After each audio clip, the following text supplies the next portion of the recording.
Doutor Luizinho, uma boa noite, satisfação imensa tê-lo conosco aqui nessa reunião, tudo bem?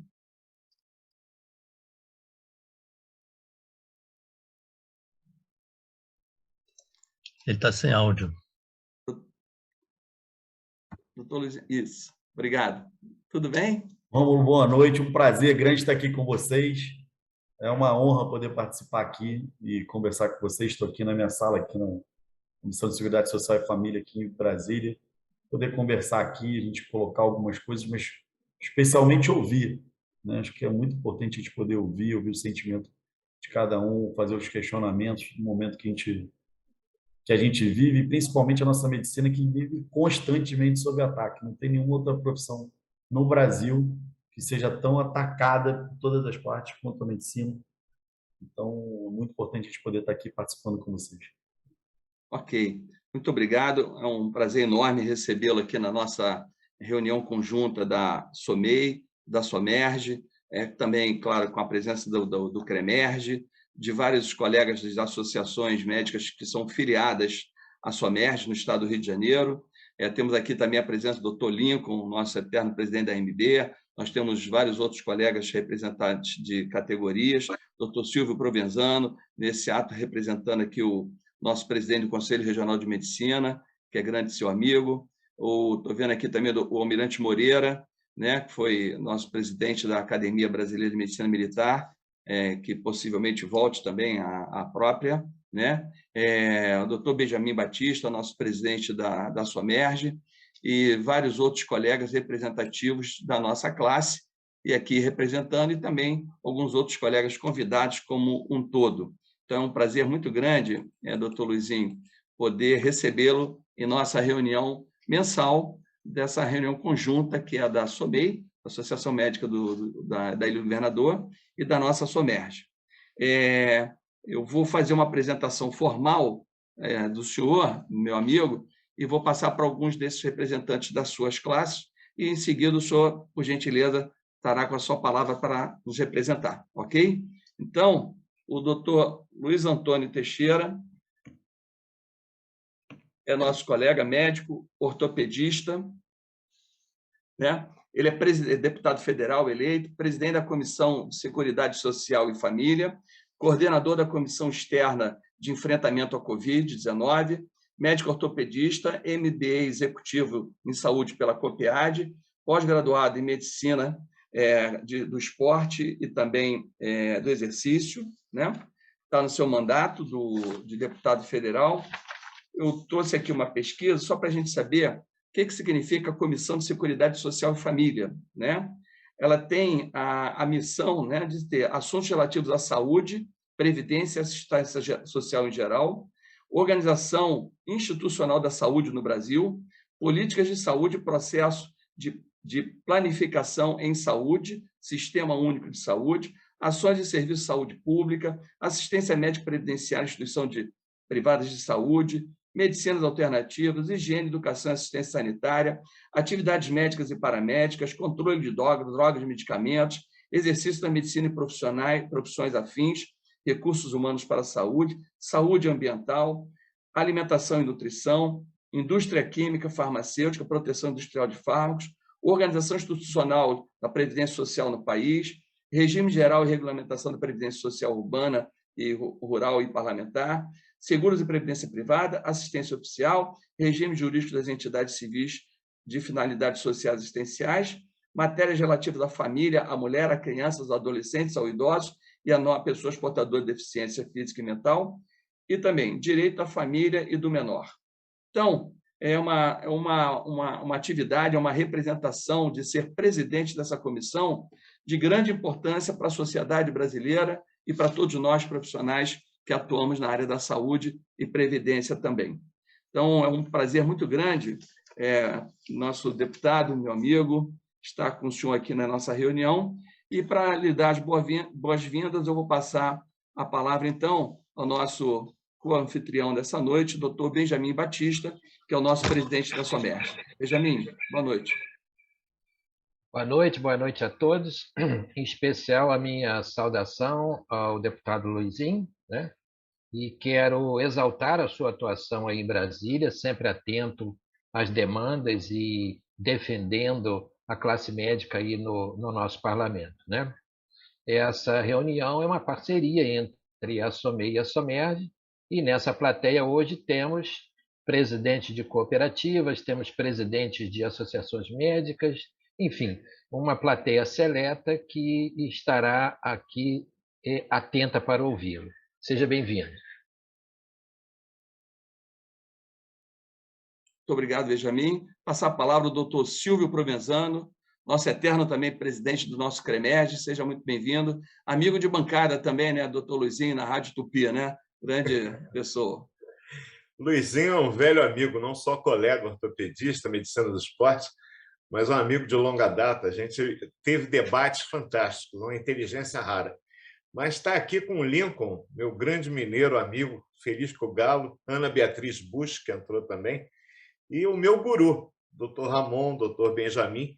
Eu, quando cheguei no CREMERG, foi no dia 1º de outubro de 2018, foi ontem, eu me deparei com pessoas que são verdadeiras águias dentro da vivência na política médica.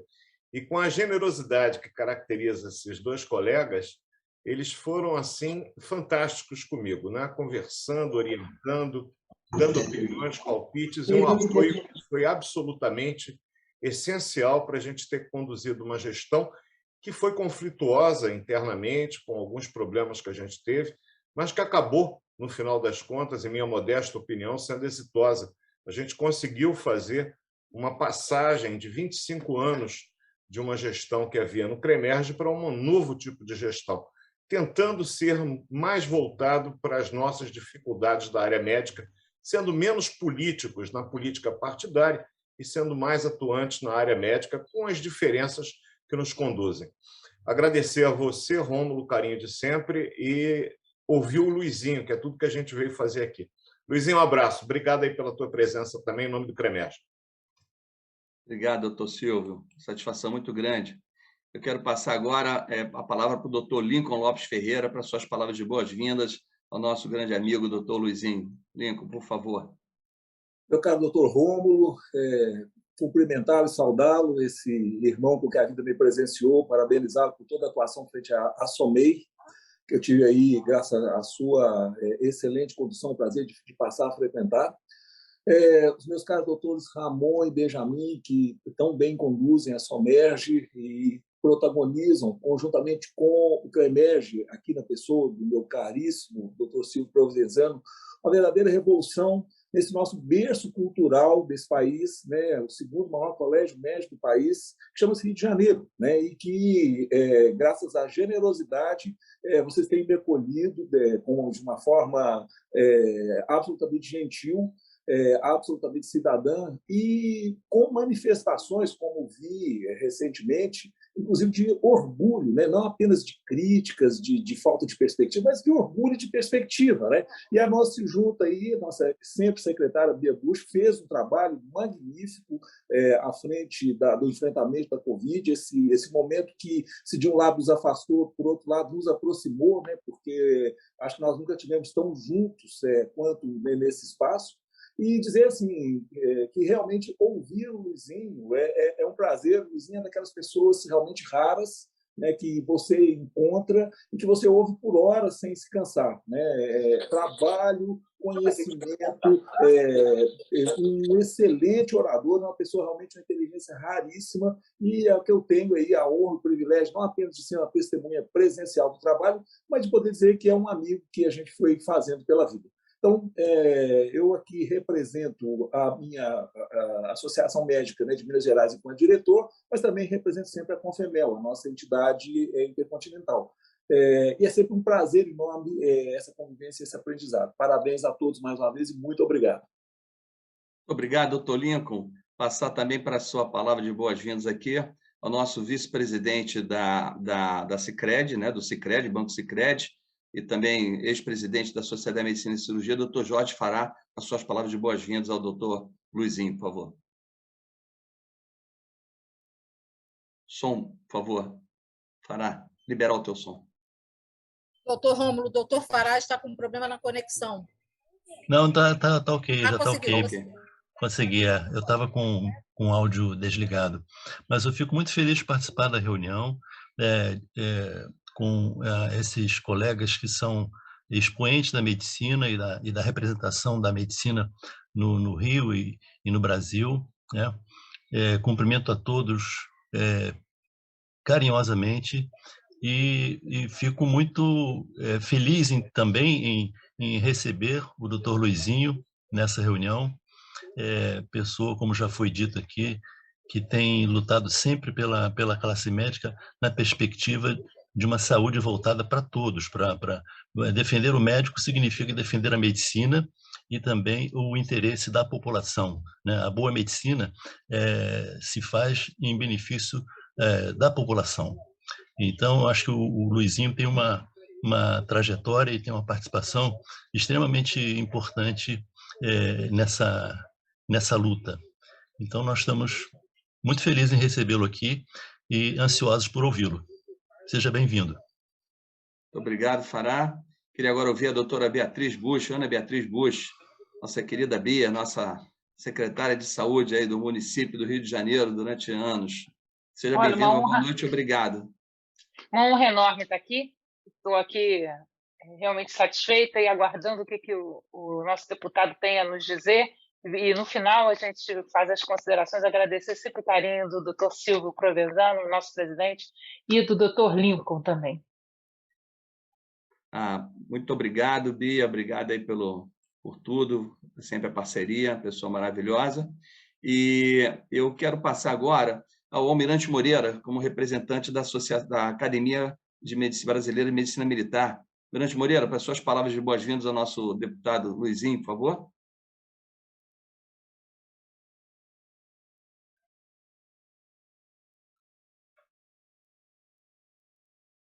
Moreira, está no áudio? Bem, assim que ele sim, agora. Pois não. Agora. Boa noite a todos. Eu gostaria de cumprimentar inicialmente o nosso confrade Rômulo, da Academia Brasileira de Medicina Militar, cumprimentando a todos os nossos amigos aí, Jorge Fará, Provenzano, Lincoln, grande amigo, que tivemos recentemente em Manaus, defendendo a carreira médica de Estado. E é uma honra muito grande rever o nosso doutor Luizinho, que foi nosso secretário de saúde, em que fez um trabalho muito importante para o Estado, principalmente na Baixada Fluminense, no município de Caxias, onde nós recebemos todo o apoio no Hospital Estadual Adão Pereira Nunes. Gostaríamos muito de ouvi-lo sobre o tema anunciado. É uma honra, sim. Grande abraço. Obrigado. E, por último, agora, não por último, mas em derradeira desse início, eu quero agradecer muito a todos os diretores da SOMEI presentes, eu quero agradecer muito os diretores da SOMERGE, os presidentes das nossas filiadas, e representando as filiadas, eu queria ter uma palavra de aconchego, de boa chegada, da doutora Zelina Caldeira, nossa presidente da AMF, Associação Médica Fluminense. Zelina, as suas palavras representando todas as filiadas da SOMERGE, por gentileza, com a anuência do nosso presidente, que eu tenho certeza que o faria também. Muito obrigado, boa noite. Eu que agradeço, Rômulo. Uma boa noite a todos, saúdo a todos os presentes aqui, Dr. Lincoln, o Benjamin, Rômulo, todos, né? Dr. Silvio, todos aqui presentes. E o nosso deputado, Dr. Luizinho, nosso representante na área da saúde.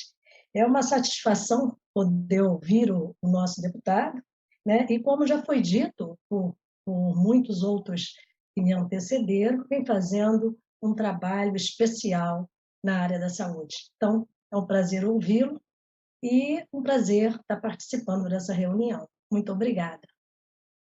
Bem, obrigado, Zelina, obrigado a todos.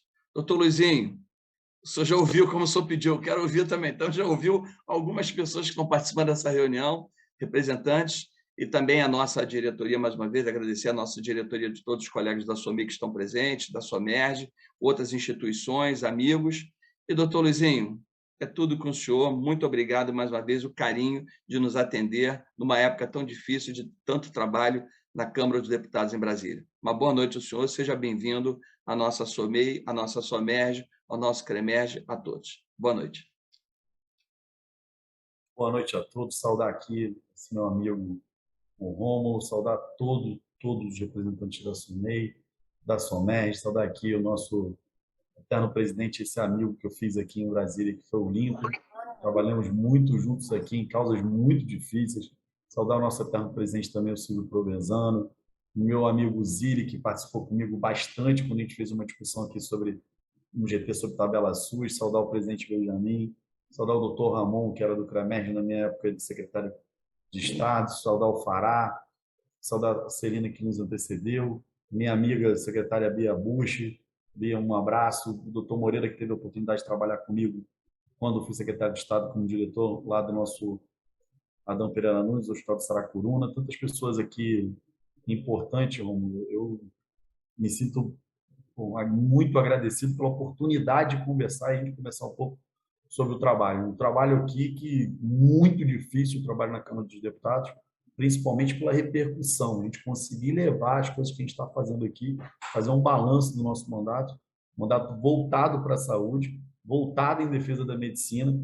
Eu já introduzi aqui brevemente os assuntos, porque a nossa profissão é uma profissão que vive sobre ataque. Eu comecei aqui em fevereiro de 2019, no início do nosso mandato.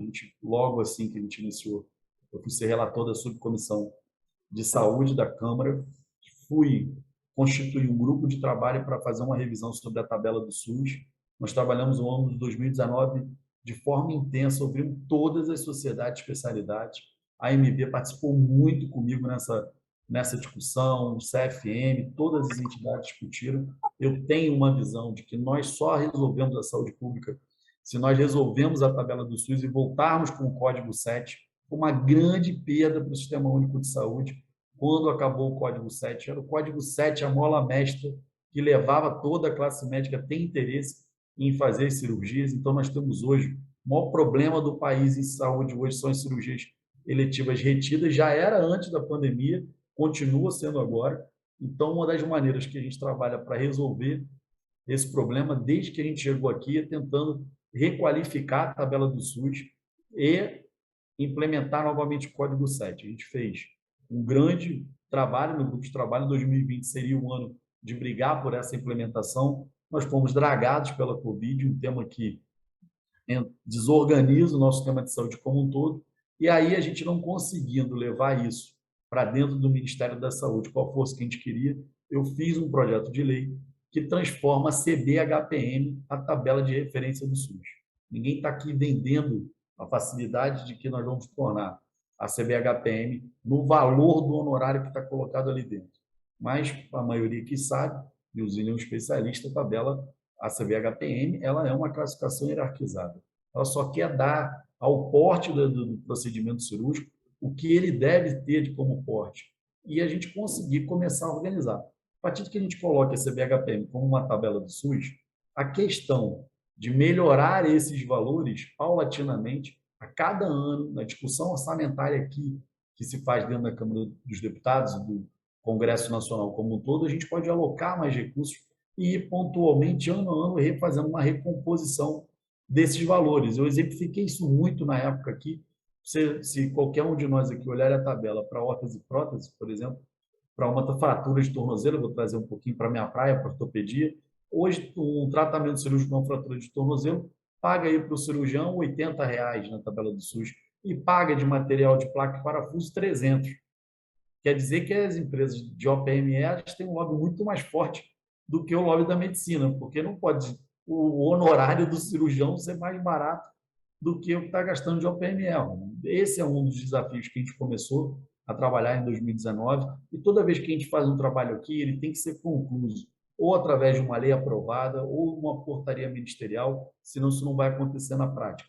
Na prática, é um projeto de lei que a gente trabalhou muito nele, e a gente vai seguir aqui na Câmara para tentar tornar a CBHPM como a nova tabela do SUS. Ao longo desse caminho de 2019 também, a gente abriu a discussão sobre a qualificação das bolsas de residência médica. né? Eu tenho uma visão que uma grande parte discorda de mim, mas é normal, a discordância é normal, de que a residência médica é um tema muito importante e deveria ser tratado no âmbito do Ministério da Saúde. Não é um assunto para ser tratado no âmbito do Ministério da Educação. O Ministério da Educação considera a residência médica um assunto secundário. Então, infelizmente, a residência médica, a reunião das comissões de residência médica nos estados estão sendo reunidas em casas, sem estrutura nenhuma. Para o MEC não tem importância. E ficou provado que, para a gente reajustar a Bolsa do Residente, o Ministério da Saúde está tendo que arcar 100% com esse reajuste. É uma outra briga nossa. Eu já cheguei aqui com um projeto de lei. Óbvio, seria uma situação difícil, mas para equalizar o valor da Bolsa do Residente ao valor da Bolsa dos Mais Médicos, porque não pode trazer um médico cubano para ficar aqui em 40 horas e pegar o nosso residente, pagar 14 mil e pegar o residente com 60 horas e estando ali na ponta, e nós vamos formar um especialista com uma bolsa de R$ 2.900, o que mostra que o governo federal, não esse governo, né, mas o governo que implementou esse projeto, o governo federal deu mais valor a um médico, vamos dizer assim, precariamente formado no exterior, do que a formação de um especialista. E nós estamos perpetuando esses erros quando nós valorizamos mais, de alguma maneira, quem está fazendo residência ou quem está fazendo atuação em programas como Médicos do Brasil, pagando 18 mil. O que nós vamos fazer, eu brinco que daqui a alguns anos nós teremos generalistas nas unidades básicas de saúde para dar diagnóstico. Vai ter um diagnóstico de apendicite e ninguém vai saber operar, porque ninguém se interessa em fazer residência médica. Então, professor Silvio, isso é um problema que a gente tem brigado aqui para corrigir essa distorção, junto aí da SEGEST, que é a secretaria que cuida disso do Ministério. A gente conseguiu um avanço grande, agora com o reajuste definitivo das bolsas de residente, conseguiu abrir um espaço orçamentário para colocar os preceptores também remunerados, porque os preceptores também é uma situação de informalidade. Aqui, quem foi preceptor sabe disso. Não existe um vínculo formal de preceptor, então é muito importante a gente qualificar a preceptoria. Então, a residência médica é um dos focos aqui constantes do nosso mandato, a busca incessante de que a gente consiga voltar a formar um especialista de qualidade. Junto disso, a gente sofreu aqui talvez o maior ataque dos últimos tempos, que foi a questão do revalido, né? Nós aqui sempre brigamos que acontecesse as revalidações de diplomas. A gente não vê problema em pessoas que sejam formadas corretamente no exterior. Uma pessoa formada numa faculdade de bom nível no exterior, assim como qualquer um de nós que queiram mudar de país e vá para um outro país e faça uma prova de equivalência, as pessoas têm que ter direito de fazer prova de equivalência aqui no nosso território, mas prova séria. Então, foi uma guerra aqui dentro. Nós ganhamos para derrubar o veto, para a manutenção do veto, por 2 votos. Eu, o deputado Irã, o deputado Zacarias Calil aqui, ficamos numa encruzilhada, o Lincoln aqui acompanhou todo dia. Nós conseguimos uma manutenção do veto para fazer somente a revalidação nas universidades públicas. Foi uma guerra muito grande instalada aqui dentro, mas nós conseguimos ser vitoriosos. Infelizmente, na mesma votação que a gente levou a revalidação para manter só nas universidades públicas, eu tinha conseguido avançar numa medida provisória. Que fazia uma correção para o salário dos médicos federais, né? Que é todos os médicos federais, especialmente aqui, acho que alguns que estão aqui na sala são médicos concursados federais, recebem hoje menos que outros profissionais de nível superior no nosso país, e eu consegui levar isso para frente, né? O governo federal, eu consegui ganhar na Câmara, eu consegui ganhar no Senado, mas o governo federal vetou, e de uma forma muito covarde, a presidência da mesa, na época, juntou os 2 assuntos. Então, ou a gente ganhava o revalida, ou a gente ganhava o reajuste dos médicos federais. A gente acabou ganhando o revalida e, infelizmente, tivemos que perder na questão do reajuste dos médicos federais, mas nós estamos aqui brigando por isso, que é uma questão de justiça. Foi uma coisa que deu muito trabalho aqui para a gente, mas a gente estava em vias de ter uma vitória. Infelizmente, demos um passo atrás, mas a gente não desiste, vamos trabalhar com esse processo. Ao longo dessa situação, quando entrou em 2020, Nós tivemos aqui, eu vou interromper só um minutinho aqui, só para me fazer uma votação remota, um segundo só abrir aqui o meu aplicativo para fazer, apesar de estar aqui na câmera, quando eu estou com vocês, eu vou botar aqui uma matéria de forma remota, senão a gente é descontado e parece que a gente faltou. Estando em Brasília. Pronto. Já concluí. No início já de 2020, a gente começa com um desafio que é a Covid-19. Ainda em 31 de janeiro, ou 30 de janeiro, eu fiz um primeiro ofício ao ministro Mandetta sugerindo que nós implementássemos o controle de temperatura. Eu tenho aqui esse ofício em todos os nossos aeroportos, o Brasil centralizasse a chegada dos voos internacionais no aeroporto de Guarulhos, que nós fizéssemos um controle de todos que entrassem alfandegário, que entrasse no nosso país, oriundo de outros países, implementássemos monitorar esses pacientes pelos 15 dias para ver os sintomas iniciais, que nós iniciássemos projeto de treinamento em toda a nossa população de terapia intensiva, porque estava vindo uma pandemia pela frente. Formei aqui uma comissão externa. Essa comissão externa foi instalada em 8 de fevereiro, nós não tínhamos nenhum caso no Brasil, e ao longo de 2020 a gente enfrentou uma verdadeira esse tsunami que foi essa pandemia. Nós brigamos aqui por um primeiro momento pela falta de equipamentos de proteção individual, depois pela falta de testagem, depois as faltas de respiradores, cada um desse problema, cada um problema crônico que foi trazido para a gente. O Lincoln era o presidente da MB na época, acompanhou com a gente por diversas vezes, o professor Silvio Provenzano também, a Bia Busch, que está aqui com a gente conseguiu dar respostas, ajudar o governo federal a levar os respiradores para a ponta onde precisava, a comprar os equipamentos de proteção individual, a ajudar a chegar aos recursos. Eu fiz uma lei que obrigou que qualquer material, medicamento, insumo pudesse ser validado pela Anvisa em 72 horas no nosso país, que a gente chama da Lei da Vacina, que ajudou a trazer inúmeros medicamentos, insumos, e até hoje, todo que está sendo trazido aqui em termos de testagem está sendo utilizado a minha lei, que faz com que a Anvisa tenha que ter uma agilidade, e ajudou para ter agilidade no campo da vacina. Além dessa lei, a gente fez uma lei que proibiu as exportações durante a pandemia. Pasmem, senhores, a gente tinha aqui, dentro do nosso território, produção de respiradores, de ventiladores mecânicos, e nós estávamos exportando para outros países, em vez de privilegiar a nossa indústria aqui para fornecimento para os nossos hospitais. A gente tem aqui no Brasil, para quem não conhece, uma fábrica, eu vou citar aqui a fábrica, uma fábrica da 3M que estava exportando máscara, item de proteção individual.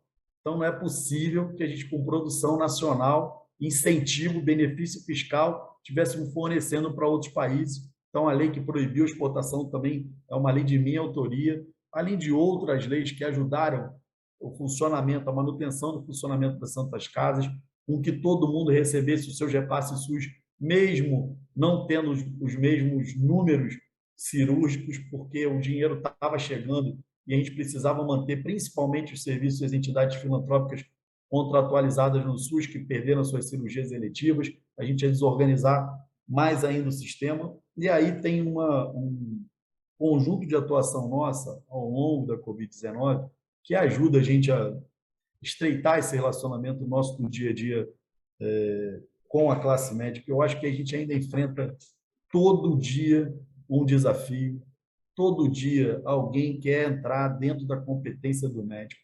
Eu tenho feito aqui alguns projetos de lei que a gente tenta amarrar um pouco isso. Eu vou citar aqui alguns projetos que eu julgo fundamental, como eu não sei esses números de cabeça. Eu tenho um projeto de lei que é o 6121 de 2019, que fala sobre a responsabilidade no caso de dano processual. Vamos inverter isso. Qualquer um processa a gente, processa o médico, se a gente for vencedor, nós não temos direito a ter qualquer benefício. Fica por isso mesmo, Rômulo. Entre justiça gratuita, no dano processual, a gente vai fazer com que quem processe a gente, se não conseguir provar que houve um erro, uma negligência, imperícia ou imprudência, tem que pagar, tem que nos indenizar. até porque qualquer advogado para fazer uma petição para a gente é 30, 40 mil. Então, a gente precisa conter um pouco também desses processos, que essas avalanches de processos enxergam o médico, muitas das vezes, como uma fonte de arrecadação, né? Qualquer tipo de processo. Nós estamos criei o crime, um projeto de lei aqui, que é o 6122, também 19, na mesma toada, que é o crime contra a honra profissional. Quando alguém faz um projeto, quando alguém entra num processo contra a gente, e aí só de alguém divulgar na imprensa, divulgar numa rede social que você está sendo processado, a tua condição profissional já está colocada em prova. Até porque você respondeu um processo, parece que você já é culpado, ninguém te dá nenhum direito de defesa. Alguém vai lá, fez uma divulgação, olha, o Rômulo está sendo processado. Para todo mundo, não, está sendo processado. Parece que você respondeu um processo, você já está sendo pré-julgado como culpado. Isso é crime contra a honra, quando eles não obtêm êxito. Então, a gente precisa também brigar por essa situação. Eu acho que esses dois projetos no campo de proteção profissional, eu acho que são os dois projetos muito importantes que eu quero citar aqui, que a maioria não conhece. Durante esse período, a gente teve a implementação da telemedicina durante a pandemia. É uma discussão muito grave, e eu quero chamar a atenção de todos os senhores do que está acontecendo. Verdadeiras plataformas, e se hoje nós já somos escravos das administradoras de plano de saúde, e as operadoras de plano de saúde são as escravas das administradoras de benefícios, nós seremos futuramente escravos das plataformas de telemedicina. Então, nós precisamos manter a telemedicina a primeira consulta presencial. Quem quiser fazer telemedicina é um direito do médico, mas faça a teleconsulta, conheça o seu paciente e aí pode acompanhar, monitorar. A gente pode fazer uma telemedicina para ajudar os rincões de todos os cantos do país e tem que proteger o direito de escolha. Eu tenho falado aqui, algumas pessoas têm falado sobre a importância da telemedicina na interiorização. Hoje eu fui cobrado aqui para pautar esse projeto, que eu designei nosso presidente da Frente Parlamentar da Medicina, meu amigo, irmão, deputado Irã Gonçalves, que tem me ajudado muito aqui como relator desse projeto, e a gente trabalha sempre junto. E nós fomos cobrados, um deputado do Acre, olha, mas as pessoas do Acre querem fazer telemedicina, eu acho muito importante, mas é preciso dizer que, de uma maneira ou de outra, vai fazer diagnóstico através da plataforma médica com o neurocirurgião lá no Einstein, e eu quero saber quem vai operar no Acre. Porque se não vai ter consulta para o neurocirurgião no Acre, você vai fazer o diagnóstico com telemedicina e ninguém vai operar. Você não consegue levar o profissional para o Acre. Nós já temos um problema de levar especialização para o interior desse país, de qualificar especialização, levar assistência oncológica, assistência neonatal. Nós temos estados da Federação Brasileira, nós estamos aqui falando para o Rio de Janeiro, mas nós temos estados da Federação Brasileira que não tem UTI neonatal. Tem estado brasileiro que não tem UTI neonatal. Como é que nós vamos levar para lá uma UTI neonatal? Nós precisamos levar o curso de residência médica, nós precisamos levar através de hospitais universitários, a gente precisa fixar um profissional naquela região. Se a gente tiver a facilidade da telemedicina, quem é que vai para lá? Se ele não vai ter consulta na porta dele para ser atendido.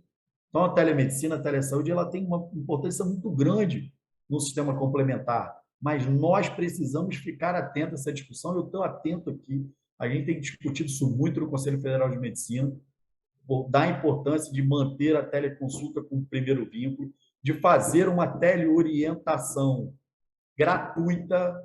Teleorientação é o que os convênios querem fazer, fazendo com que cada paciente tenha que ligar. E aí, a partir dali, vai ser orientado para onde vai buscar um serviço. Mas o que está acontecendo hoje o pessoal está vendendo teleatendimento por R$ 7, R$ 10. Tem promoção aí de Unimed no interior do Brasil. Faça teleatendimento, pague R$ 10 por mês. Será que nós vamos nos submeter a isso? Então, essa é uma discussão que tem aqui e tem estou aguerrido nesse assunto. Nós enfrentamos agora na reforma tributária, que na verdade era uma reforma do imposto de renda. Essa reforma do imposto de renda propunha que qualquer pessoa jurídica com um lucro acima de 20 mil mensal tivesse que pagar 20% sobre acima de qualquer 20 mil reais. A maioria de nós aqui está constituído como pessoa jurídica. isso fazia um enquadramento de forma muito forte em cima da classe médica. A gente discutiu de forma grave com o relator da matéria, que era o deputado Celso Sabino, fizemos uma audiência pública, fizemos uma live com o Conselho Federal de Medicina, com a Associação Médica Brasileira, com a Frente Parlamentar da Medicina, e conseguimos, junto ao relator, ter uma vitória que eu considero histórica, que isso é diretamente dentro da nossa remuneração, levar para R$100 mil mensais de lucro sem qualquer tipo de taxação.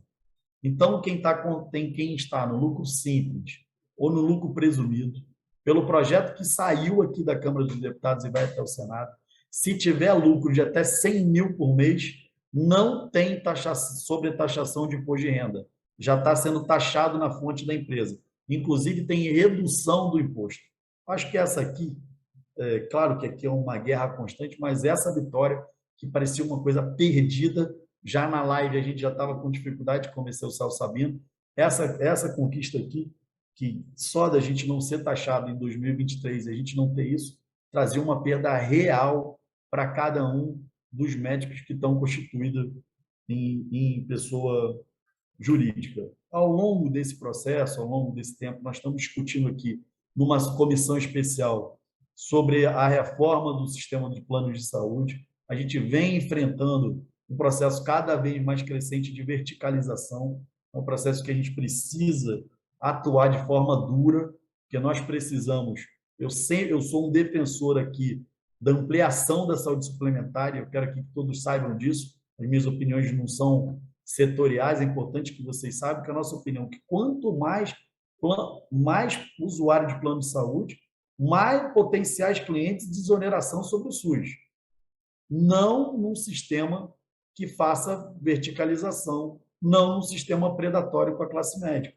Nós precisamos ampliar esse sistema, desonera o SUS, amplia, mas nós precisamos atuar também evitando que esse sistema seja verticalizado a qualquer custo. As discussões aqui são diárias, todo dia nós temos matérias de interesse do mais conjunto de todas as especialidades, nós discutimos ponto a ponto aqui, cada uma. Ontem eu passei uma discussão sobre um protocolo sobre a osteoporose, discussão sobre incorporação de novos medicamentos, incorporação de novas tecnologias. Eu quero aproveitar aqui para chamar a atenção dos colegas que, em algumas vezes, nós temos abrido mão, todos nós, abrindo mão da discussão sobre a valorização do profissional médico em cima de valores de novas tecnologias. A gente está vendo a cada dia, e eu fiz aqui no dia que eu estava fazendo uma discussão aqui, acho que não sei se o Zili estava nesse dia, sobre tabela SUS, e alguém falou, olha, é muito importante nós incorporarmos a robótica na urologia. Eu falei, desde que a incorporação da robótica não faça o que vem fazendo. As novas tecnologias, elas são positivas, mas aí vai lá, paga 70 mil no robô e paga R$70 de honorário para fazer uma RTO de próstata. Nós temos que ter cuidado para as novas tecnologias não avançarem sobre o que é mais importante, que é o nosso trabalho, o trabalho médico. O Brasil, como um todo, tem um sistema de saúde público consistente, tem um sistema de saúde privado consistente. Nós temos um sonho, que é a carreira de Estado, mas no momento que nós chegamos aqui, já com a reforma da Previdência, a gente viveu um momento muito difícil de reforma da Previdência, tem um impacto, a carreira de Estado previdenciária muito forte, mas eu acho que a gente precisa retomar essa briga no pós-Covid, entendendo que não é uma luta simples, uma luta fácil de ser ganha. E também tem que fazer carreira de Estado de forma séria. Nosso sistema precisa passar por uma reavaliação. Nós precisamos de carreira de Estado com dedicação exclusiva, que não adianta fazer semi-carreira de Estado. Nós precisamos realmente tentar fazer uma carreira de Estado que valorize o médico, assim como os juízes, os promotores, os defensores públicos, que têm que atuar diretamente, somente, exclusivamente no sistema judiciário público, ou a complementação deles é como os professores. Eu abordei aqui um conjunto de temas da nossa atuação, acho que eu falei, até me estendi um pouquinho aqui, Romulo, mas é tanto assunto que circunda o nosso mandato, e eu queria aqui ficar aberto, abrir aqui para perguntas, questionamentos, sugestões. Algumas leis que a gente está aqui, alguns projetos de leis, foram sugestões de colegas que me enviaram e a gente está tentando implementar, então participar com vocês aqui ter a oportunidade de ouvir aqui cérebros privilegiados da medicina é uma oportunidade para a gente também enriquecer o nosso mandato, trazer algumas ideias aqui que a gente possa tentar implementar ou através de projeto de lei ou através da própria conversa com o Ministério da Saúde, que faz parte da nossa atuação. A gente não atua só fazendo projeto de lei. Quando a gente chega lá no Ministério da Saúde, e óbvio que o nosso trabalho na Covid foi fundamental para trazer a vacina para o Brasil, para trazer a vacina da Pfizer, para trazer a vacina, a produção na Fiocruz, foi nós que levamos essa demanda de uma MP de 2 bilhões para trazer a vacina para o Brasil. Mesmo a vacina do Butantan, nós estivemos lá apoiando, que a gente sabia que a vacina era um caminho, mesmo uma vacina com uma eficácia menor, mas nós brigamos muito por isso. E tem uma briga que é a minha direta, que foi a terceira dose, a dose de reforço. Essa aqui eu perturbei o ministro da Saúde, pressionando ele nas redes até que ela esteja colocada. Cada dia que aparece aquele mapinha de dose de reforço, eu tenho certeza que nós não vamos ter, como está acontecendo um rebote na Alemanha, na Áustria, não só com não vacinados, mas também porque nós vamos precisar vacinar a cada 6 meses os nossos profissionais de saúde e os maiores de 60 anos. Nós estamos vendo como cai a imunidade, a gente precisa fazer isso. Precisa programar a vacinação para 2020. Vamos ver se vai precisar fazer de 6 em 6 meses, vai fazer com 1 ano, mas nós temos que estar preparados para essa guerra. E aqui, não é só... Eu comecei a falar da dose de reforço falando sobre isso. Não são só as leis que nós aprovamos, mas é a nossa atuação que impede o avanço, como eles querem retomar agora, ampliação de cursos de medicina, de qualquer maneira, é a nossa atuação que faz com que volte e valorize o profissional da residência médica. Eu acho que esse aqui é um conjunto de assuntos e eu queria aqui ouvir os senhores e estar aqui à disposição, mais uma vez, agradecendo a oportunidade de estar falando para uma plateia tão qualificada quanto essa, Romulo. Muito obrigado à SOMEI, à SOMERG, à CREMERG, a oportunidade de estarmos aqui hoje juntos. Obrigado, deputado, nosso amigo doutor Luizinho.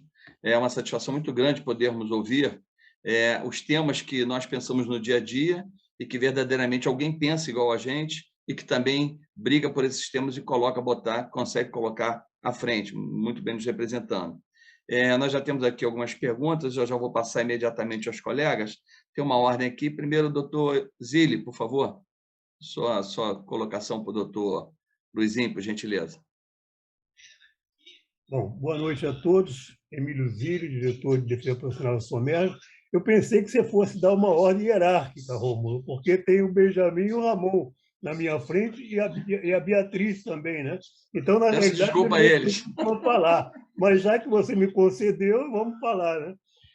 Bom, Luizinho, eu queria, antes de tudo, te mandar um abraço enorme, saudades de você, e te parabenizar não só por isso tudo que você acabou de falar aí, e do seu trabalho durante a pandemia, mas principalmente do trabalho que você já faz há muito tempo e que eu acompanho, que nós tivemos muitas vezes aí em Brasília discutindo juntos uma série de situações, e dizer para você que eu sou seu guerreiro. Conte comigo em qualquer eleição para trabalharmos na sua candidatura. Mas eu gostaria de colocar uma coisa muito concreta, 2 coisas que você falou aí. Primeiro, no seu projeto de lei sobre CBHPM. Você sabe que eu não poderia deixar de falar em CBHPM, porque essa, depois da minha mulher, da minha família, é uma paixão que eu tenho na minha vida. Verdadeiramente não muito correspondida, mas é uma paixão da minha vida. Então, na realidade, eu acho que é fundamental, Luizinho, é fundamental que a gente coloque para os nossos colegas todos, e aí eu faço mais até um apelo para todos vocês, que entendam realmente o que é esse projeto de lei e o que representa para a medicina suplementar e para a medicina privada no Brasil e para a medicina do SUS do Brasil, a aprovação da CBHPM como uma tabela referencial do SUS. Vamos separar a CBHPM. É a única classificação hierarquizada, organizada que nós temos no Brasil. Ela é muito mais organizada que a própria tabela SUS. Agora, existe na CBHPM uma coisa que enrola sempre quando a gente vai discutir, que é a questão da precificação. E que eu digo sempre o seguinte, são 2 coisas distintas. Nós temos que trabalhar pela nossa dignidade profissional, pelo nosso horário profissional. Nós podemos usar a CBHPM para isso, mas é um processo diferente porque a CBHPM precisa ser interpretada e entendida como uma classificação que pode organizar a medicina brasileira, inclusive a medicina pública brasileira. Então, a precificação da CBHPM, eu sempre defendi, ela tem instrumentos dentro dela própria que pode ser usada, os deflatores, a UCO, que é a unidade que todo mundo deve saber, a unidade de custo operacional. Então, podem ser usadas em diversas situações, em diversos cenários, com diversas operadoras. Nós não temos que brigar aqui para impor uma precificação para a operadora A, Unimed B, SUS. Não é nada disso. Nós temos que brigar para impormos uma classificação hierarquizada brasileira de procedimentos médicos, atualizada, e ela é muito bem atualizada cientificamente pela AMB, e depois deixar a precificação. Se a gente tentar jogar precificação junto com essa classificação, nós não vamos conseguir sair do lugar, e eu não tenho dúvidas que o projeto, que deu muito trabalho do Luizinho, vai ser muito bombardeado na Câmara, porque as operadoras fazem um lobby muito forte e vão arrebentar com isso. Então, a gente tem que estar unido na aprovação da CBHPM como a tabela hierarquizada do SUS, e depois deixar a precificação e a discussão dessa precificação para vários cenários especificamente. Então, eu acho que isso é fundamental, Luizinho, que as pessoas entendam, porque para a gente caminhar junto nisso aí, e para a gente sair vencedor disso, a gente precisa de uma união muito forte de todas as entidades médicas fechadas em termos desse teu projeto. Agora, para isso, as entidades precisam estar falando a mesma linguagem. Agora mesmo, numa reunião da MB, eu ouço um ruído muito forte, com condições que não têm a ver com o próprio gênese desse projeto. Então, eu não queria me estender mais, mas essa consideração sobre o HPM, eu acho ela fundamental, e eu acho que é importante que a gente entenda isso para que a gente possa, de uma maneira clara, cerrar fileiras junto com esse projeto, porque eu não tenho dúvida que não é que seja a redenção da medicina brasileira, mas que é um passo enorme na defesa e na dignidade do nosso exercício profissional. Muito obrigado, Luizinho, parabéns, é uma honra estar te ouvindo, é uma honra estar com todos vocês aqui. Um abraço e obrigado. Doutor Luizinho.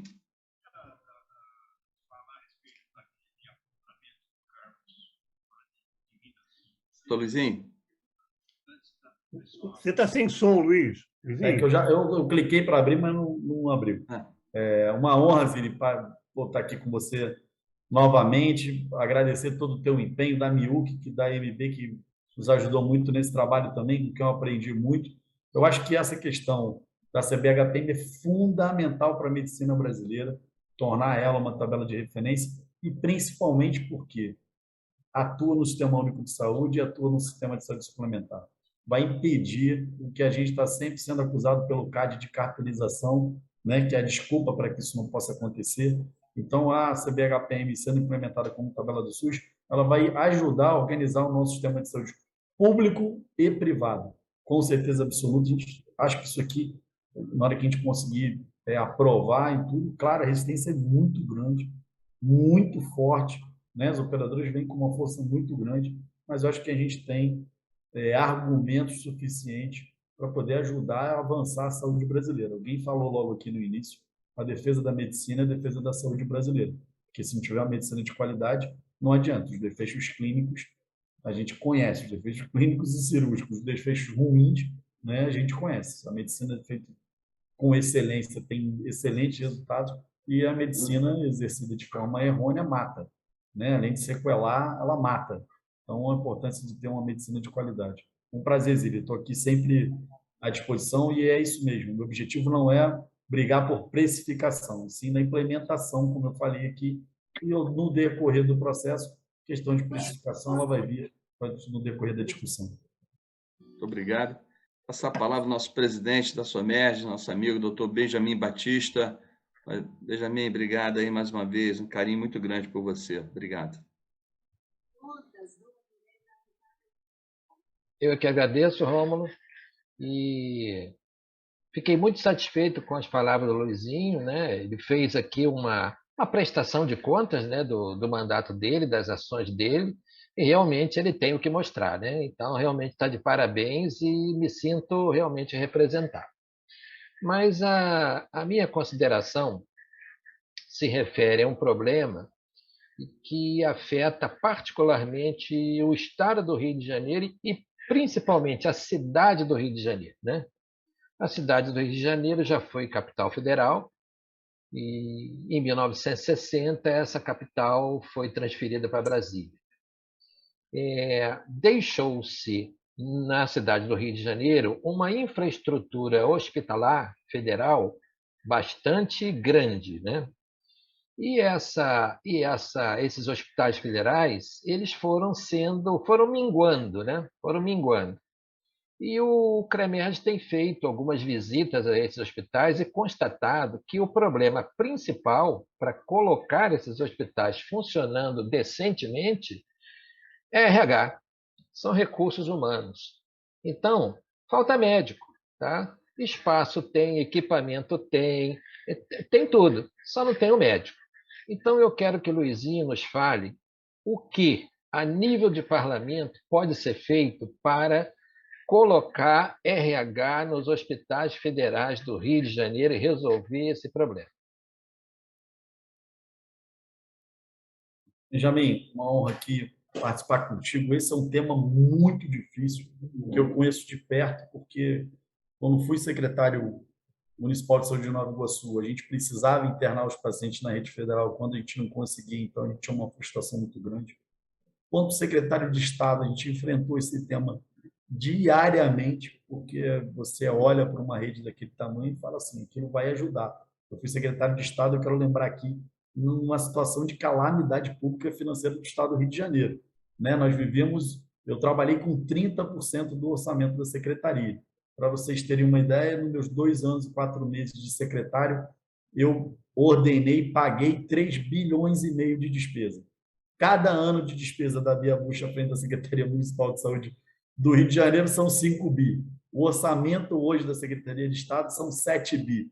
Eu tive metade do orçamento desse ano para ficar em 2 anos e 4 meses. Então, a gente contava que a rede federal fosse nos ajudar e isso, infelizmente, não aconteceu. Esse problema do RH é um problema muito grave. Nós também temos uma situação complexa na questão do RH, porque todas as contratações elas dependem de autorização do Ministério do Planejamento. Isso impacta no volume de pessoas contratadas e os contratos que podem ser são temporários. O Ministério da Saúde fez um processo seletivo para a contratação de servidores temporários, te brigou muito que isso acontecesse, mas foi feito de uma forma totalmente atabalhoada. Em vez de ajudar, piorou. O que estava ruim conseguiu piorar mais ainda. Um exemplo do que a gente conseguiu ajudar a construir. Fui eu que construí para o Hospital do Fundão uma solução, primeiro com o apoio da Bia Bush, contratando a Fundação a Rio Saúde para colocar pessoal no Hospital do Fundão. Quando acabou com a Rio Saúde, está sendo feito através da Fiotec, que é a fundação da Fiocruz, que coloca o FRJ seleciona, o Clementino Fraga seleciona esses profissionais e a Fiotec coloca. Isso permitiu que o Clementino Fraga voltasse a ter mais de 400 leitos funcionando, produzindo hoje, voltando a ter uma produção cirúrgica, mas foi uma coisa que a gente conseguiu para a Covid e está sob risco de encerramento agora em 31 de dezembro. Eu só vejo uma saída. Nós precisamos transformar o INCA numa fundação, num serviço social autônomo, como é a Rede Sara, em que o INCA pode diretamente fazer as suas contratações. Em 2019, o INCA devolveu 150 milhões de reais de orçamento, não conseguiu gastar por falta de profissionais, já pasmem todos nós aqui, né? Um dos maiores problemas do nosso estado é a oncologia, e o INCA devolveu o orçamento, porque está amarrado. Nós precisamos criar um serviço social autônomo para o INCA e para o INCA. Os dois deveriam funcionar como 2 grandes fundações autônomas para a gente poder liberar eles para a contratação de pessoal, e aí eles, como serviço social autônomo, conseguem pagar salário diferenciado, conseguem fazer concursos ou processos seletivos individualizados, e o restante da rede federal precisa fazer um contrato guarda-chuva com uma fundação federal, uma fundação que seja do próprio governo federal. O governo federal, em vez de tomar uma decisão de resolver o problema dos hospitais do Rio de Janeiro, ele criou uma estrutura, através do Médicos do Brasil, uma outra estrutura, para a contratação de médicos para colocar na atenção básica no país inteiro. Veja bem, na sua própria unidade, que é a unidade federal, o prédio é dele, a responsabilidade é dele, ele não faz contratação. Ele formou uma agência para ele selecionar o médico, pagar o salário do médico para colocar no posto de saúde de Goiânia. Não tem cabimento. A gente precisava investir para resolver esse problema dos hospitais federais. Em termos de legislação, a gente tem muita dificuldade para legislar para isso. A proposta do Serviço Social Autônomo para o INTO e para o INCA são duas propostas que eu já fiz, mas eu quero, Benjamin, fazer uma proposta que os próprios hospitais, os próprios corpos clínicos dos dois hospitais entendam que seja positivo. Durante a pandemia, a Bia era secretária, eu fiz uma proposta de ocupação dos hospitais federais para não fazer hospital de campanha. Eu falei que a gente do Estado do Rio de Janeiro estava aí com um projeto de fazer 10 hospitais de campanha, né? A Bia fez um hospital de campanha pela necessidade imediata de dar uma resposta. Eu falei, vamos usar os hospitais federais como os hospitais de campanha. Tem CTI, tem equipamento, tem tudo. O que a gente precisava entrar? RH, insumo. E alguns hospitais não entenderam a minha proposta. Acharam, o Luizinho está querendo ocupar o hospital com Covid, mas era o formato de dar destinação àquilo e depois deixar um legado dos próprios hospitais, com atualização do parque tecnológico, com tomografia, com novos respiradores. Então, a gente precisa também do envolvimento do corpo clínico dos dois institutos, né? A questão do INC é um hospital hoje pequeno, vamos dizer assim, apesar da importância dele, ele é muito pequeno. Ele está aí, que está como serviço social autônomo acoplado ao INCA ou INCO, a gente não fazer mais estrutura ainda, e precisávamos de ter uma fundação complementando essas situações, sob pena de qualquer contratação temporária, qualquer concurso que não seja de carreira de Estado e não seja de salário digno, a gente está fazendo, sendo conivente com soluções meia-solo. Né? Eu fui secretário volto a falar de Nova Iguaçu, secretário de Estado, e a gente às vezes era pressionado por fazer concurso público. Eu falei, eu não vou fazer um concurso público para pagar R$ 1.500 ao médico, professor Silvio. Eu não vou fazer, porque eu não vou colaborar com essa vergonha, né? Naquela coisa, não, só porque concursou, não. A gente precisa ter médico efetivamente trabalhando numa carga horária que seja merecedor do salário que a gente merece, não concurso público de qualquer maneira. Então, a minha proposta é isso, a formação de 2 serviços sociais autônomos. Eu posso apresentar esses projetos aqui, mas aqui mesmo, com o apoio da SOMED, do CREMED, se a gente pudesse fazer essa discussão com os 2 institutos, eu acho que a gente ajudaria muito, ou até com os 3 institutos, ajudaria muito os institutos e no campo dos hospitais federais. Eu acho que os hospitais precisariam achar um modelo. Eu acho que esse modelo de fazer tudo também, eu não acredito nele. Né? Todos os hospitais federais fazem tudo, eu acredito hoje em hospitais especializados. Acho que a gente tem que mudar um pouquinho o perfil do que eram esses hospitais e a gente repor esses profissionais através de alguma fundação, através de contato com a própria Fundação de Saúde do Estado do Rio de Janeiro, com a Fundação, com a Rio Saúde ou com a Fiotec, para poder ajudar a organizar os hospitais federais. Agora, Benjamin, eu quero dizer aqui que não é que a gente não tenha dedicado a esse tema, mas eu me dediquei a fazer uma coisa aqui, não deixar mais ter ocupação política desses hospitais. Era uma coisa que sempre aconteceu e tem um dos orgulhos que eu tenho aqui é de não ter trabalhado para fazer ocupação política e que esses hospitais possam ter pessoas que tenham capacidade administrativa, tanto no campo médico quanto no campo administrativo, para tocarem os hospitais e não ser hospital quintal de deputado. Eu sou deputado, é natural que a gente pudesse fazer alguma indicação até de colegas qualificados, mas eu acho que a gente precisa despolitizar esse campo. A gente quer fazer a boa política de saúde e de medicina e não usar a saúde como um instrumento de política. Essas são as nossas visões aqui para tentar solucionar esse problema de recursos humanos nos hospitais federais. Excelente, obrigado. Obrigado, doutor Luizinho. Próximo inscrito é o doutor Ramon. Por favor, Ramon. Oi. Boa noite a todos. Boa noite, deputado Luizinho. Eu me sinto contemplado com tudo que eu ouvi. nessa sua exposição, eu vi todo um elenco de situações que, se eu tivesse dentro do parlamento, é a nossa luta mesmo, a luta do médico em relação à valorização da profissão. Eu me sinto perfeitamente contemplado com as suas posições, com os seus projetos. Acho que o Benjamin tocou numa coisa que agora não vamos repetir. Eu vou ser econômico nas palavras, mas vou ser farto na identificação do valor que você tem, Luizinho, porque os políticos, às vezes, eles são muito criticados e tudo, mas eu já estou um pouquinho mais além da idade, então, na época que a gente era do grupo anterior lá dentro do Conselho, todas as vezes que a gente tinha uma dificuldade em resolver algumas situações pontuais, todas as vezes que você ia lá, você nunca deixou de cumprir. Então, é isso. Eu acho que eu não posso deixar de fazer isso, porque eu sou testemunha disso. Eu acho que você está no caminho certo. Os nossos adversários são poderosos. Eu lido há mais de 25 anos na questão da saúde suplementar aqui no Estado, e é isso. E comungo também dessa situação de extensão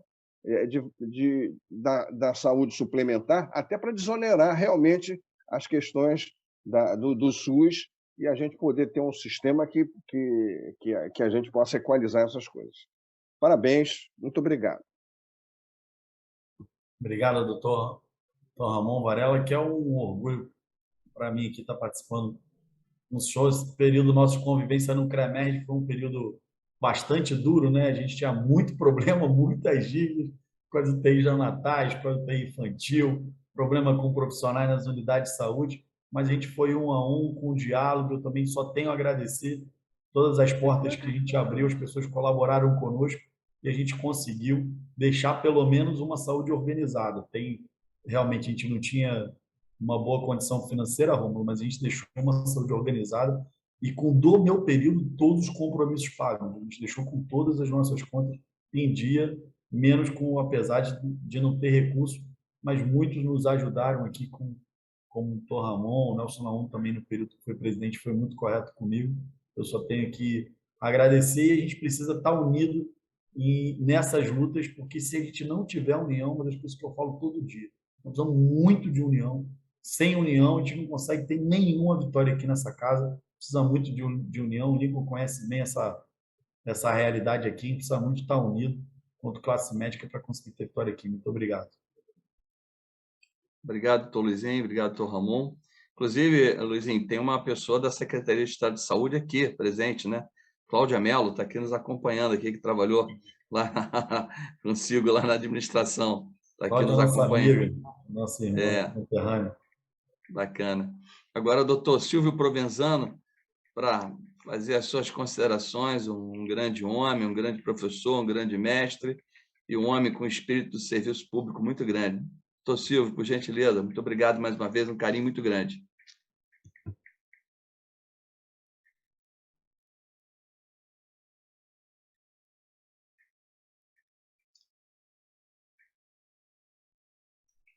Desculpe, eu estava sem o som. Agradecer a você, Rômulo, a oportunidade de fazer algumas pontuações, até porque há 10 anos eu chefio a clínica médica dos servidores, tendo ficado ausente por licença, obviamente, nos 20 meses que me coube honrosamente presidir o CREMERG. Voltei aos servidores, onde eu entrei no dia 1º de março de 82, como residente do primeiro ano.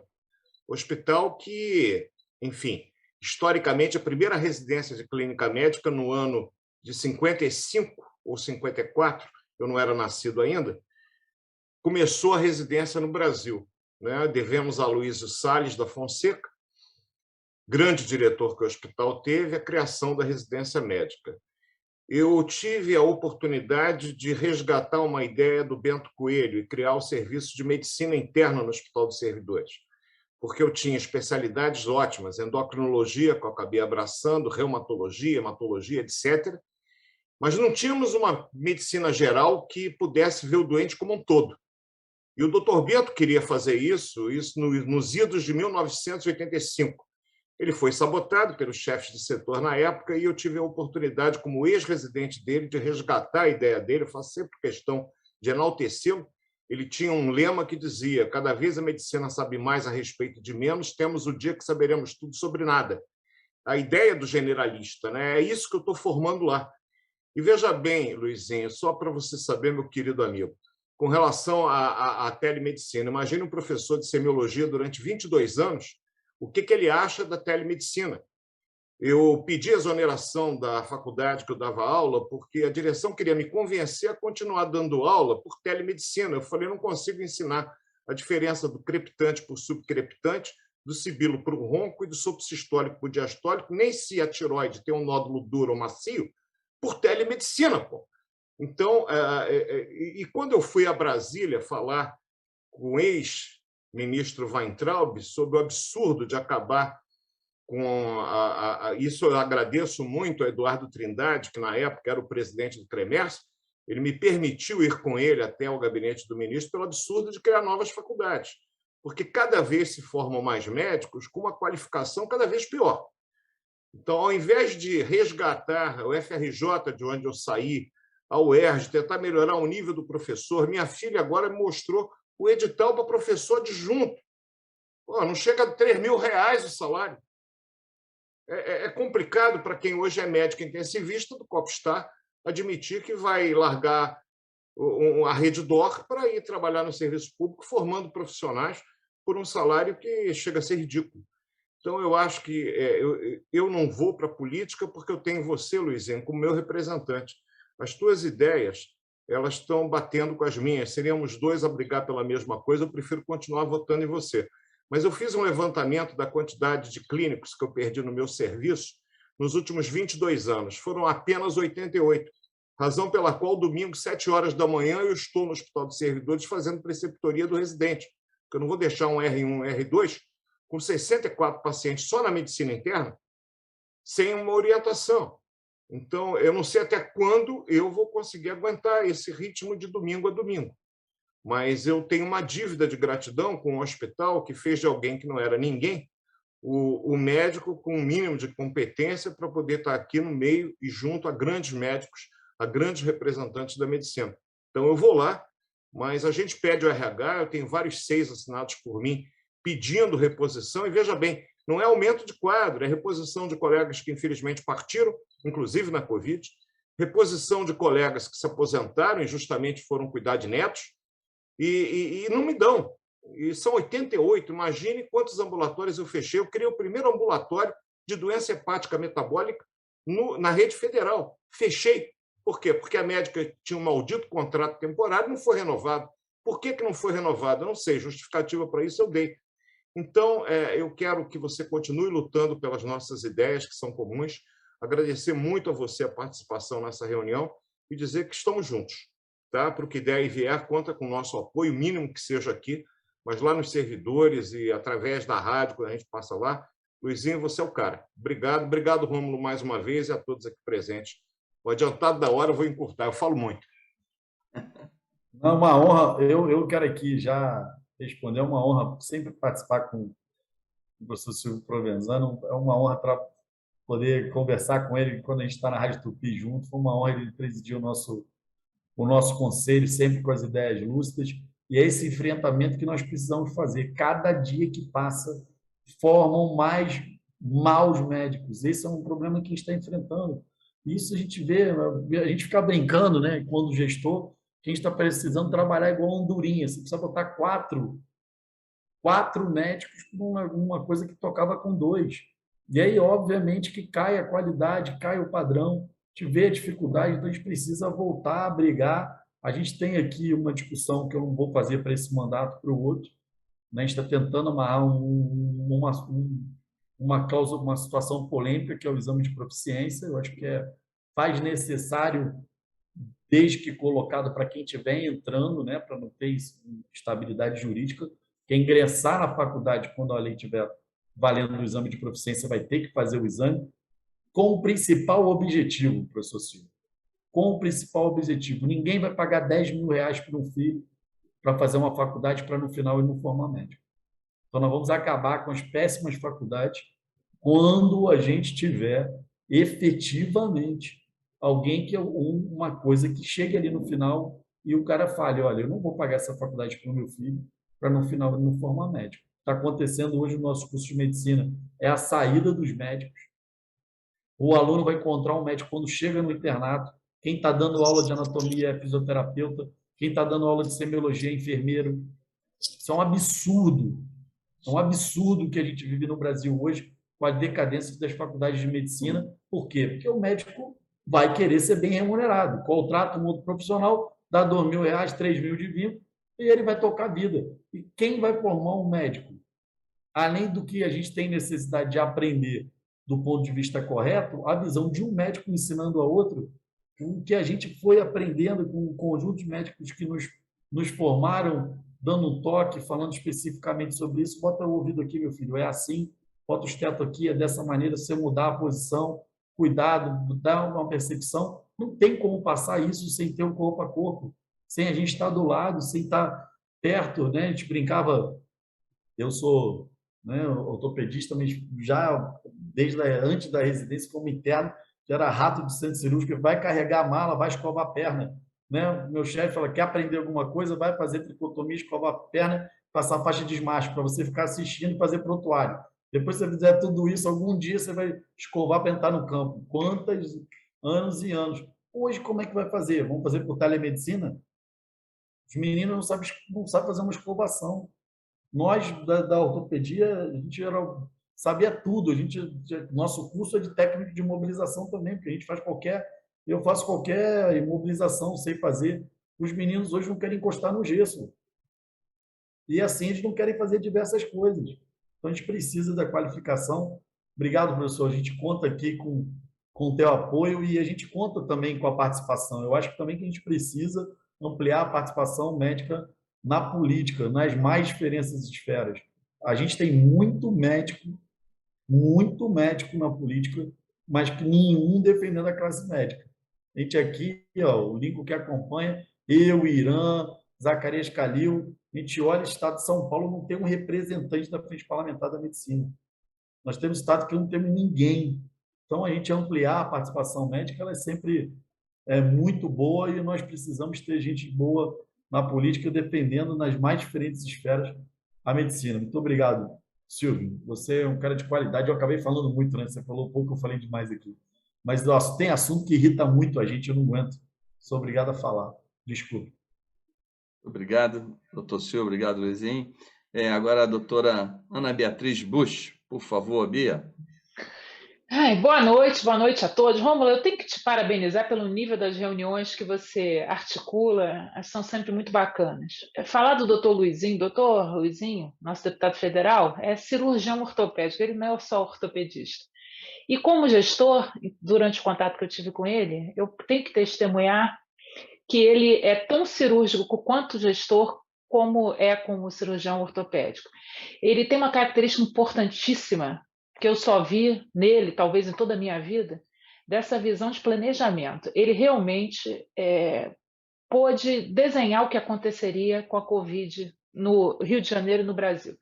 É dele a ideia realmente de incentivar não só o HU, como a gente fez, mas também o Hospital de Bom Sucesso, que nós também fizemos, fomos interrompidos pelo incêndio, mas ele me deu a dica, investe ali, que você vai rapidamente potencializar, porque ali tem muito RH de valor e conhecimento. Ele falou da vacina, mas ele falou muito en passant. A gente tem que registrar em todas as atas das nossas sociedades que ele é o principal responsável, eu digo isso com absoluta certeza, pela a gente, no Rio de Janeiro, no Brasil, a gente ter vacina, e hoje está nessa posição quase confortável de imunização. Ele é o responsável pela antecipação da segunda dose, ele é o responsável pela priorização da vacinação dos profissionais de saúde na linha de frente, ele é o responsável pela vacinação de adolescentes, ele é o responsável direto. Ele falou na importância de médicos na política. Hoje nós estamos sendo humilhados, deputado, muitas vezes por vereadores que invadem os nossos hospitais com a prerrogativa de fiscalização para achincalhar os profissionais de saúde lá sofridos, desgastados, enfrentando esses plantões. O CREMES tem um papel importante nisso, mas não está justa a disputa. Eu fui procurada por um vereador do seu partido que me surpreendeu, o Felipe Michel, e eu queria pedir ao senhor que incentivasse esses vereadores para que usassem a tribuna para que a gente devolva na mesma moeda.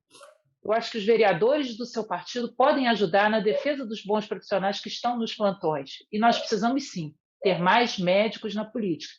Aí eu conclamo o doutor Lincoln, que eu sei que Minas Gerais está querendo um deputado federal por lá, então vamos ver se ele se anima. Eu também queria fazer uma pergunta bem direta para o senhor, que a gente sabe da importância da manutenção desses leitos de CTI que surgiram com o Covid.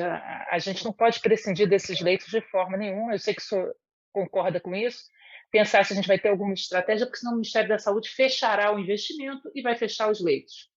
E a outra pergunta que eu queria falar com o senhor tem alguma ideia, o que causa uma barreira quase intransponível na contratação por concurso público enfim, salários, é a lei de responsabilidade fiscal. Você tem alguma ideia no sentido, talvez, de retirar a saúde desse limite dessa lei? E, por último, né, eu comecei falando da sua visão antecipada dos fatos, eu vou imitar um pouco o senhor, e eu vou já lhe parabenizar, porque o seu time vai ganhar a Taça Libertadores aí no próximo final de semana, então o senhor já fica de parabéns por isso. O nosso time, né, Bia? Por isso você está falando, né? Por isso você está falando aqui. Primeiro, eu quero só abordar um assunto. Você falou sobre um vereador, o Gabriel Monteiro, que está invadindo as unidades de saúde. Eu quero deixar aqui registrado qual é a minha sugestão à SOMERG, à SOMEI e ao Conselho Regional de Medicina. Eu acho que, no ponto de vista, você precisa pagar com o mesmo tratamento que está sendo dado. Né? Primeiro que é um absurdo, não adianta só processar, não adianta a gente entrar só na justiça. Tem que colocar uma câmera na porta da Câmara dos Vereadores, segunda-feira, 8 horas da manhã, na porta do gabinete dele, porque a Câmara é um local público, se coloca uma câmera e nós vamos acompanhar todos os dias da semana, de segunda a sexta, quais os horários que o vereador frequentou a Câmara, quais os funcionários do gabinete dele que frequentaram lá. Se todos os funcionários que estão lotados no gabinete dele estão funcionando, estão frequentando o gabinete, se eles estão trabalhando todas as horas que tem que trabalhar. Porque se ele está invadindo as unidades de saúde, nós estamos dentro da Câmara dos Vereadores, é só colocar uma câmera. Infelizmente, a gente não consegue combater calúnia com discurso, com processo, porque ele está fazendo com a classe médica é calúnia. Eu não vou sugerir aqui o que eu faria se eu tivesse plantão e ele invadisse um quarto meu de repouso, que é previsão legal de repouso para a classe médica e para a enfermagem. Nós precisamos combater fanfarronice com o que ele está fazendo.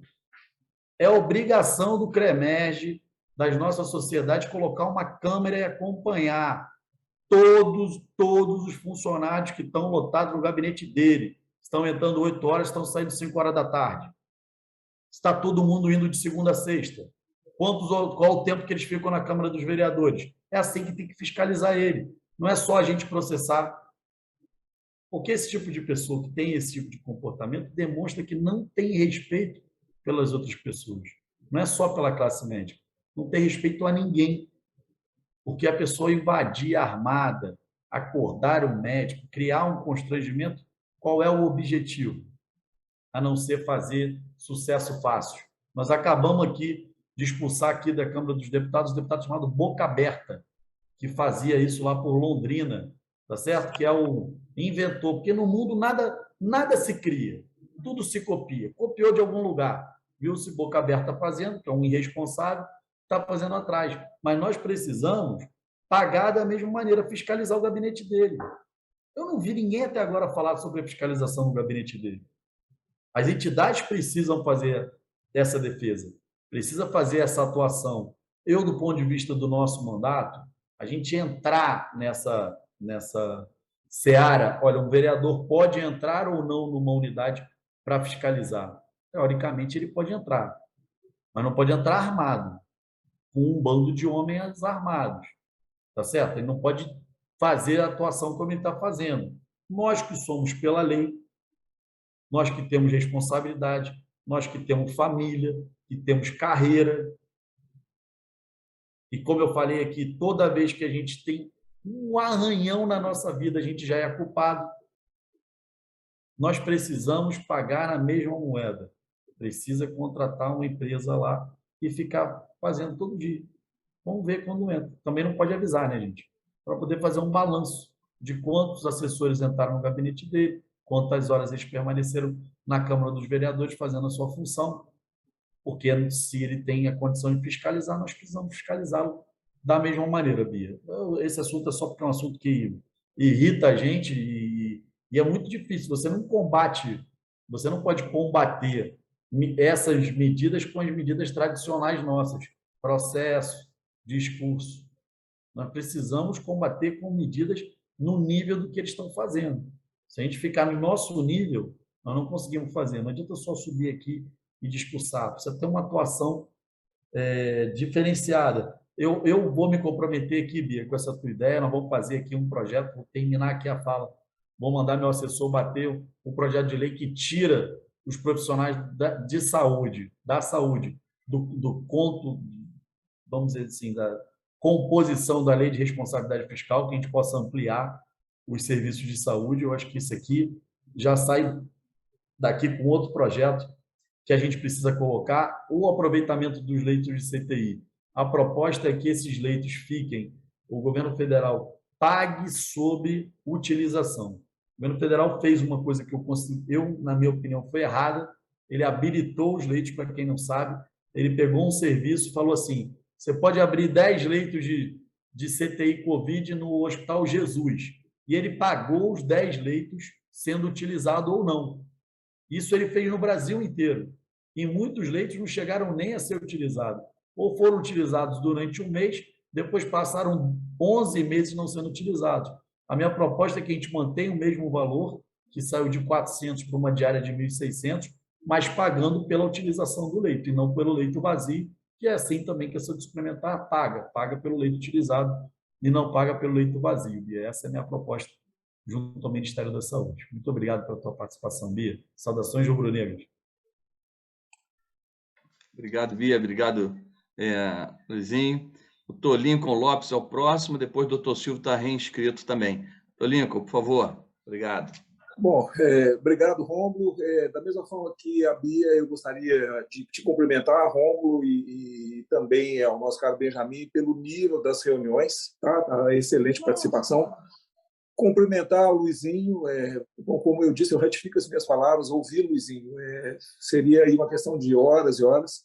E nós concordamos perfeitamente, e não só realmente eu estou articulando, eu me coloco hoje na posição de um pré-candidato aqui por Minas Gerais, mas como tenho a satisfação de dizer que essa pré-candidatura, na realidade, ela surgiu a partir de uma conversa com vários dos amigos e irmãos presentes nessa reunião. Vejam, senhores, tamanha a importância do que é feito aqui e a importância do que os senhores estão fazendo. Portanto, se eu tiver aí o privilégio, né, de ser um colega de parlamento no ano que vem, você pode ter certeza que a gênese está aqui nessa reunião, com todos aqui estão presentes, sabem muito bem, eu aproveito para agradecê-los, não vou nomeá-los, evidentemente, mas todos estão presentes aqui e, mais uma vez, muito obrigado.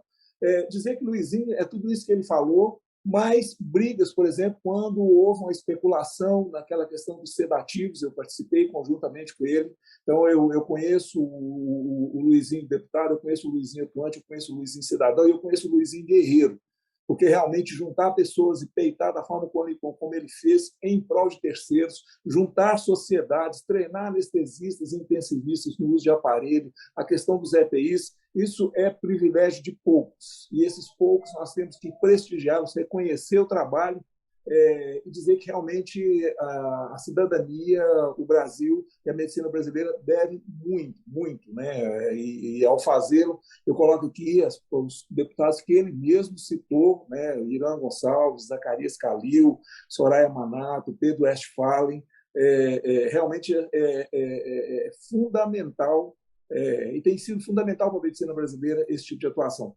Deixo aqui meu muito obrigado, tá? Não é uma pergunta específica, mas apenas considerações que, volto a dizer, de quem teve o privilégio de participar conjuntamente presencialmente, testemunhalmente, de tudo isso que o meu caríssimo deputado federal Luizinho falou. Encerro dizendo, sigam o líder. Um abraço para todos. Obrigado, Lincoln. Obrigado pelo teu apoio no teu período todo da MB. Grandes lutas, grandes guerras, a gente aos poucos vai vencendo a Covid. Tem que aqui não, infelizmente, bastante enfrentamento na luta contra a Covid, enfrentar a indústria farmacêutica também, querendo fazer sobrepreço, mas vamos embora. Então, de pouquinho a gente vai... Trabalho sério muda tudo. Obrigado, doutor Luizinho. Obrigado, doutor Lincoln. Doutor Silvio Provenzano. Só antes do senhor, doutor Silvio, Luizinho, peço desculpa, já vamos encerrar, tá? Que eu sei que o senhor deve estar cansado pra caramba, tem que descansar muito, a cabeça tem que estar boa para o dia, mas já estamos aí quase no finalmente, tá bom? Muito obrigado mais uma vez. Desculpa essa suga nossa aí, mas é a oportunidade de a gente captar as vossas mensagens, entendeu? Então, doutor Silvio, eu agradeço por favor. Aqui poder participar, pelo contrário.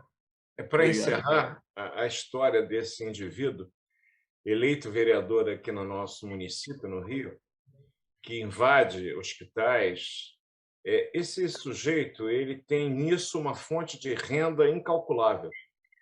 O vídeo que ele fez quando ele invadiu o consultório privativo de uma cirurgiã plástica em Niterói, onde ele expôs publicamente de uma forma covarde, inclusive tendo-a agredida com os seus, aspas, assessores, que entraram armados. Teve mais de 3,5 milhões de visualizações no YouTube.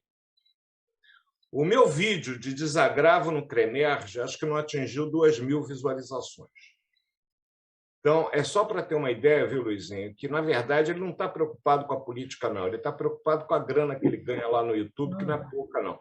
E eu consegui fazer um desagravo sem citar o nome do cafajeste. Já entramos na Câmara dos Vereadores, já entramos com uma petição na Comissão de Ética, estamos no Ministério Público também com uma ação, apenas citando o que o presidente Palles certamente falaria, eu estou aqui no lugar dele. E agradecer mais uma vez a todos a paciência e a presença. Lincoln, um abraço, tá? Segue o líder. Bacana. Doutor Luizinho, alguma consideração mais aí pelo que o doutor... Só agradecer aqui ao Silvio, a gente sabe, a gente conhece esses personagens, né? Tudo que...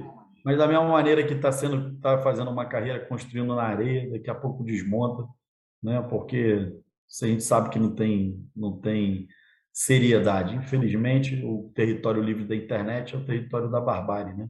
E aí vai se publicando qualquer coisa, de qualquer custo.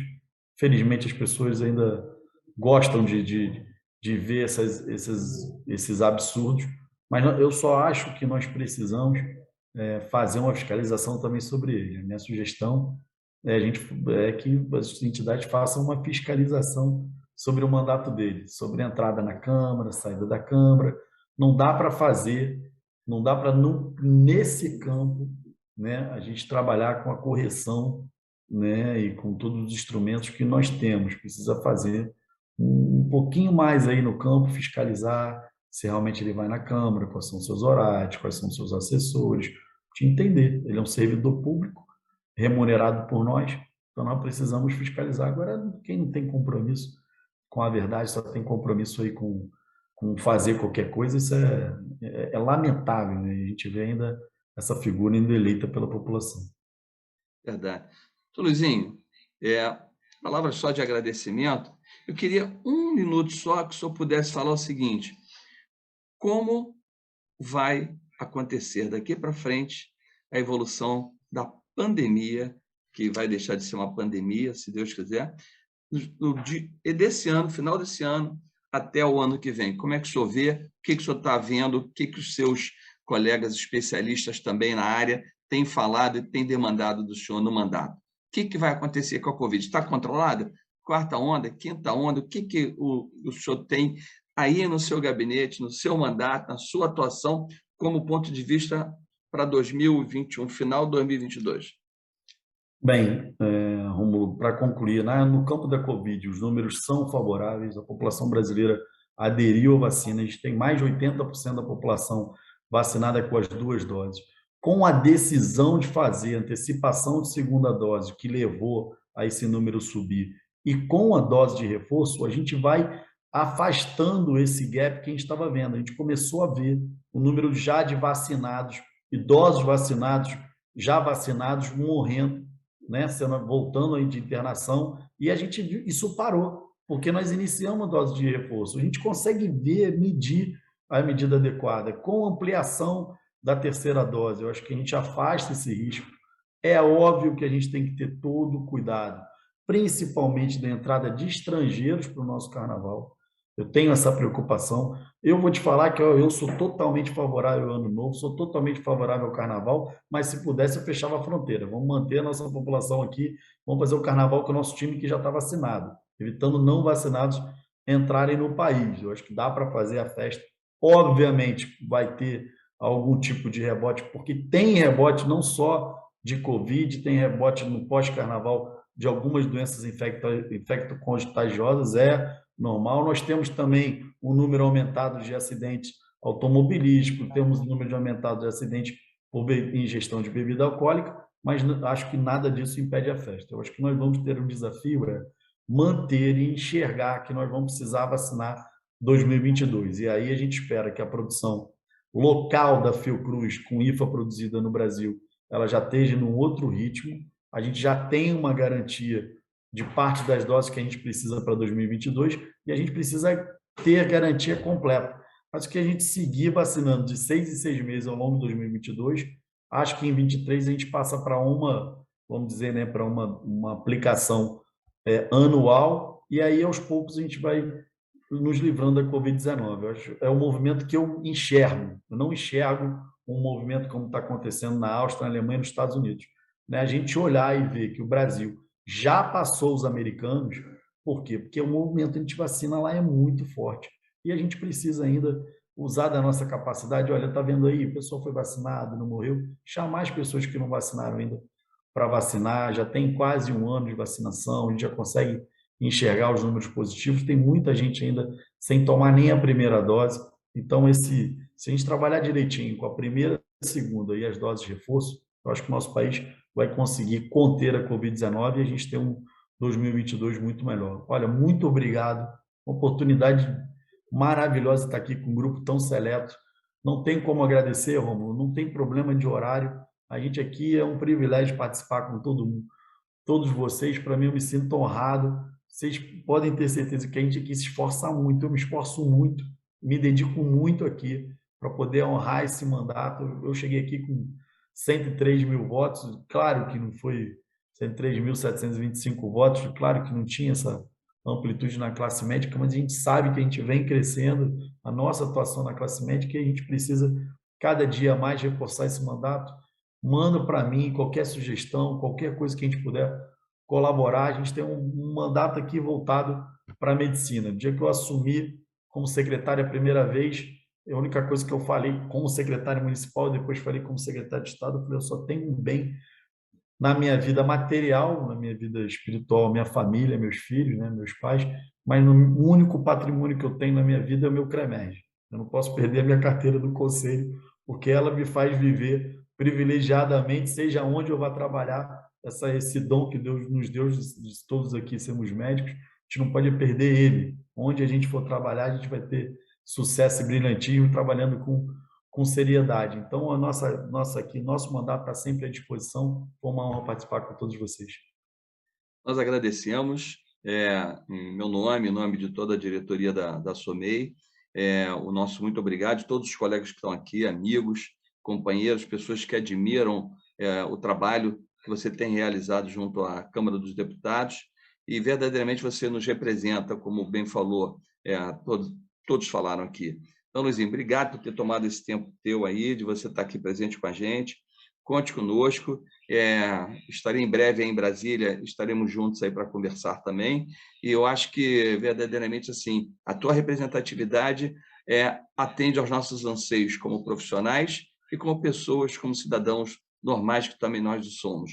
Então, a você o nosso muito obrigado. Eu gostaria de passar a palavra para o doutor Benjamin Batista, presidente da SOMES, para fazer o encerramento nesse momento. Luizinho, um grande abraço, um beijo nesse coração maravilhoso aí, e estamos juntos, tá bem? Felicidades, obrigado, tá? E Obrigado, agradeço a sua Rômulo. assessoria, que trabalhou para ser um dos grandes facilitadores para que a gente pudesse estar junto aqui, tá? Quero agradecer também a minha assessoria do Bruno. Obrigado, tá? E a Bia, que botou esse contato maravilhoso aí. Luizinho, um abraço.